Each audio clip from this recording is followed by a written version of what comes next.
అందరికీ నమస్తే అమ్మ. ముఖ్యంగా డిఎస్సి ఎవరైతే ప్రిపేర్ అవుతున్నారో అందరికి కూడా మీ యొక్క ప్రిపరేషన్లోని ఫుల్ఫిల్ చేయాలని, అదేవిధంగా మీరు ఉద్యోగం సాధించాలని కోరుకుంటూ నా వరకు నేను ఒక స్టాండ్ తీసుకోవడం జరిగింది. 45 రోజుల సమయాన్ని 90 రోజులు అనేది పెంచాలనేటువంటి ఒక టార్గెట్ తోటి నేను ఒక స్టాండ్ అనేది తీసుకోవడం జరిగింది. దానికి అనుగుణంగానే నేను రాష్ట్రంలో ఉండేటువంటి నలుగురు ఎమ్మెల్సీకి మాట్లాడడం జరిగింది. అదేవిధంగా బీజేపీ నాయకులతో మాట్లాడడం జరిగింది, వైఎస్ఆర్సీపీ నాయకులతో కూడా మనం మాట్లాడడం జరిగింది. సో ఏంటని చెప్పానంటే, నేను ముఖ్యంగా ఈ వీడియో ఎవరి కోసం అంటే, కేవలం సమయాన్ని పెంచాలి అనేటువంటి వాళ్ళు మాత్రమే చూడండి. మిగిలిన వాళ్ళు ఏంటంటే వాళ్ళ యొక్క సమయం వృధా చేయొద్దు. ఎందువల్లంటే వాళ్ళ ప్రిపరేషన్లో ఉండాలి కాబట్టి, అంటే అందరూ ఉండాలి. అవసరం లేని వాళ్ళైతే మాత్రం ఇది వీడియోని అయితే చూడాల్సిన అవసరం లేదు. రిమైనింగ్ ఎవరైతే ఉన్నారో మన ఛానల్ సబ్స్క్రైబ్ చేసుకున్నాం. ఎందువల్లంటే నేను యూస్ కోసమో లేకపోతే మరో దానికోసమో చేయలేదు. కేవలం ఇంకోటి, మనం ఛానల్ మానిటైజేషన్ అయిపోయింది.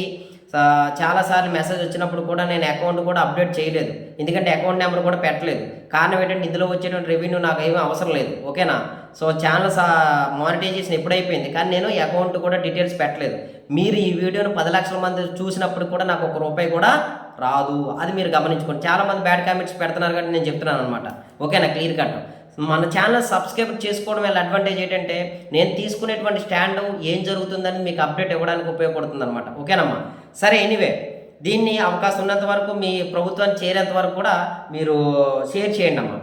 నేను ఇచ్చినటువంటి ఫస్ట్ పేరావర్తుల రాజశేఖర్ గారికి కాల్ చేయడం జరిగింది. ఎమ్మెల్సీ గారు మొన్న మనం గెలవడం జరిగింది. ఆయన తూర్పుగోదావరి, వెస్ట్ గోదావరి పట్టభద్రుల నుంచి. ఆయన చెప్పాను, సార్, నిరుద్యోగుల 95% అనే నిరుద్యోగులు అందరూ కూడా డిఎస్సి ప్రిపేర్ అవుతున్న అందరూ కూడా ఏంటంటే సమయాన్ని కోరుకోవడం జరుగుతుందండి. 45 రోజులు ఇవ్వడం జరిగింది కాబట్టి ఆ సమయాన్ని కొద్దిగా ఎక్స్టెండ్ చేయడానికి అవకాశం ఉన్నట్టయితే మీరు ప్రయత్నం చేయండి. అలాగని చెప్తూనే దానికి ఒక కారణాలు కూడా చెప్పాను. ఎస్సీ, ఎస్టీ, మైనార్టీ, బీసీ సంబంధించినటువంటి కోచింగ్ అనేది ప్రభుత్వం ఇప్పుడే స్టార్ట్ చేసిందండి. మొన్న 14వ తారీఖున ఆ కోచింగ్ కూడా డ్యూరేషన్ అనేది 70 రోజులు ఉంది. మరి మీరు పెట్టేటువంటి ఎగ్జామే 45 రోజులు పెడితే మీరు ఇచ్చేటువంటి కోచింగ్ అనేది 70 రోజుల్లోనే మరి ఎలా పూర్తవుతుందని క్లియర్ కట్గా చెప్పడం జరిగింది. At the same time June 16 నుంచి 26 వరకు కూడా ఏపీపీఎస్సీ ఎగ్జామ్ షెడ్యూల్ ప్రకటించింది.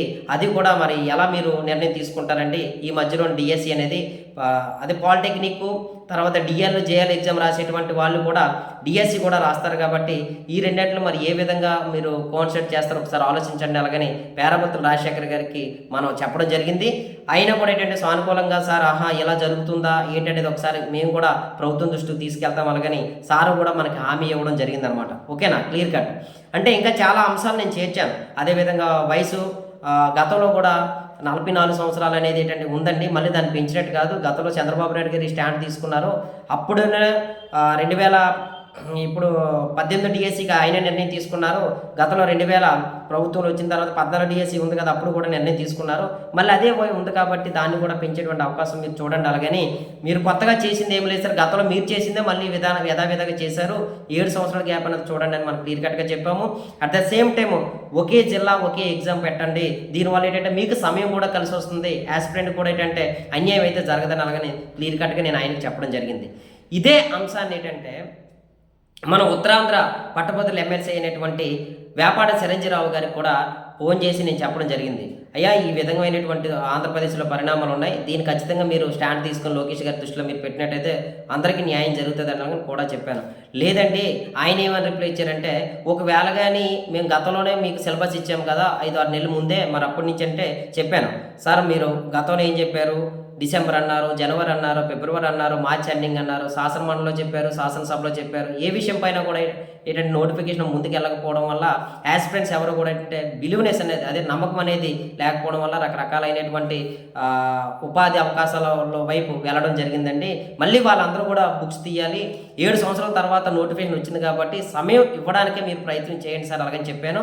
ఆయన ఏం చెప్పారంటే, సరేనండి మీరు అడిగింది బాగానే ఉంది, నాకు కూడా నా వంతు వరకు నేను ప్రయత్నం చేస్తాను, కానీ మీరు 45 రోజులు ఉంది అలాగని మీరు ప్రిపేర్ అవ్వండి అలాగని ఆయన కూడా చెప్పడం జరిగింది.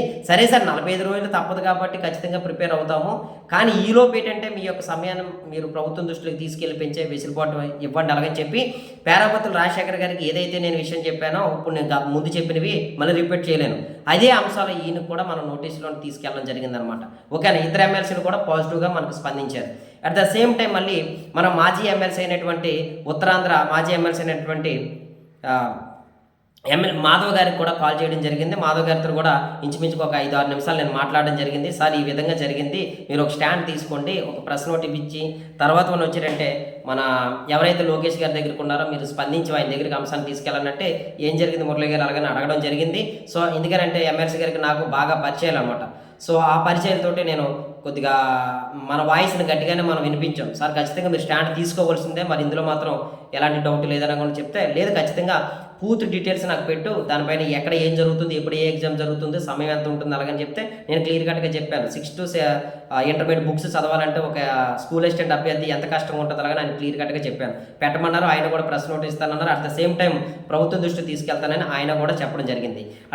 అలాగే మన ఆలపాటి రాజా గారికి కూడా కాల్ చేశాను, కానీ ఏంటంటే 2 సార్లు కాల్ చేసిన స్విచ్ ఆఫ్ రావడం జరిగింది. ఆయన కూడా టెక్స్ట్ మెసేజ్ రూపంలోనే మనం ఇన్ఫర్మేషన్ ఇవ్వడానికి ఇప్పుడైతే సిద్ధమయ్యాం. సో అదేవిధంగా నిరుద్యోగ రాష్ట్ర జేఏసీ అధ్యక్షుడు అయినటువంటి సమయం హేమంత్ కుమార్ గారికి కూడా మనం 10 సార్లు మీరు స్టాండ్ తీసుకోండి, మీరు అలాగని మనం ఏంటంటే ప్రభుత్వమైన పోరాటం చేయమని కాదు, మన శాంతియుతంగా ఏమవుతుంది, ఎగ్జామ్ను మనం క్యాన్సిల్ చేసేయండో లేకపోతే మరొకటి చేయండో ఇది కాదు. 45 రోజులు ఇచ్చినటువంటి సమయాన్ని అవకాశం ఉన్నంత వరకు ఒక 80-90 రోజులు అంతే. మహా అయితే పెంచితే ఏంటంటే ఒక 40 రోజుల నుంచి ఒక 45 రోజులు పెంచండి సార్ అలాగని మనం అడుగుతున్నాం అనమాట. అంతకు మించి ఇందులో మనం పెను మార్పులు అయితే చేయమని చెప్పలేదు. గతంలో తెలంగాణలో ఇచ్చినట్టుగానే ఒకే జిల్లా ఒకే ఎగ్జామ్ పెట్టినట్టయితే అందరికీ న్యాయం జరుగుతుంది అనేటువంటి కోణం అనమాట. సో ఈ కోణంతో పాటుగా వయసుని అవసరం అనుకున్నట్టయితే 7 సంవత్సరాల నుంచి లేదు కాబట్టి ఆ బార్డర్లో ఉండేటువంటి రాష్ట్రంలో నాకు వచ్చిన సమాచారం ప్రకారం చాలామంది కాల్ చేస్తున్నారు, 1,50,000 వరకు ఉన్నట్టు మనకు సమాచారం ఉందన్నమాట. ఇప్పుడు ఆ వయసు దాటిపోయిన వాళ్ళందరూ కూడా అవకాశం ఉన్నట్టు ఉంటుంది కదా.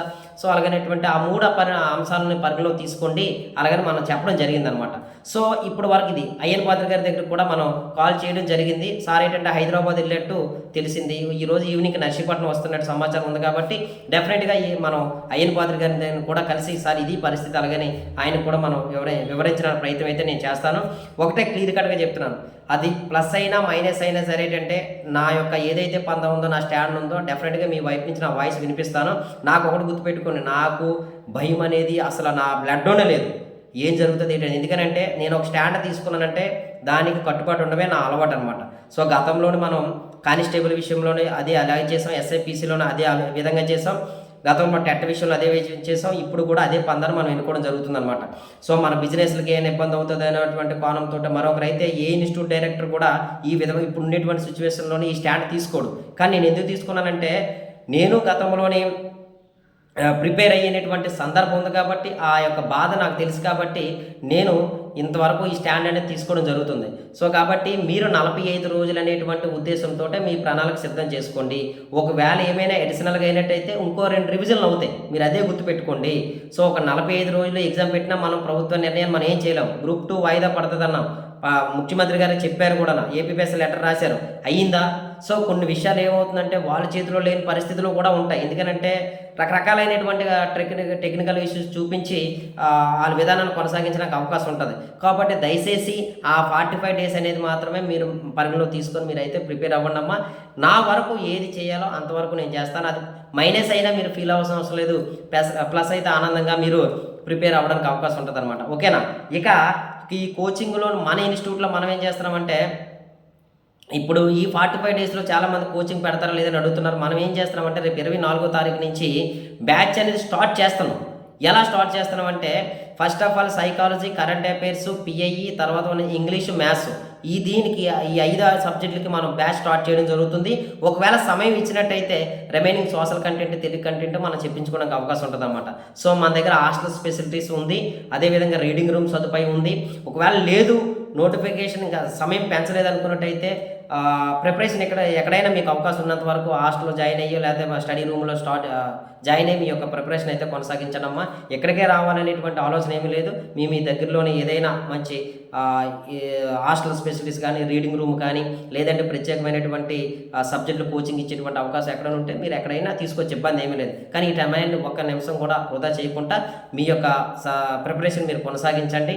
అదేవిధంగా రేపు 24తో సెలవు కాబట్టి స్కూల్కి మీ స్టడీ సర్టిఫికెట్లు కూడా ఇమీడియట్గా తీసుకొని అర్జెంట్గా అప్లికేషన్ ప్రక్రియ పూర్తి చేయండి అమ్మా. ఓకేనా? మరింత ఏదైనా సమాచారం వచ్చినట్టయితే మీతో నేను షేర్ చేసుకుంటాను. థ్యాంక్ యూ అమ్మ.